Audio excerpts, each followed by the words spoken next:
So in this video, let's talk about pasting special and skipping blanks.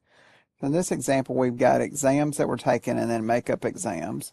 And my final data should look like this. So how can I do that given this situation?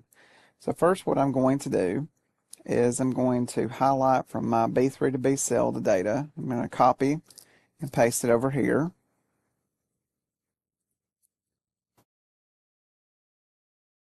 And then actually, let's do a paste special and let's just do values.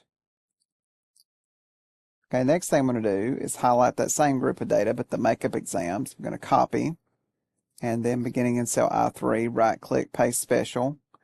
We're going to do values only and skip blanks. So you can see here that the blanks that were in the data here were skipped, and it only input the data of the 9795 for Clark and Lott.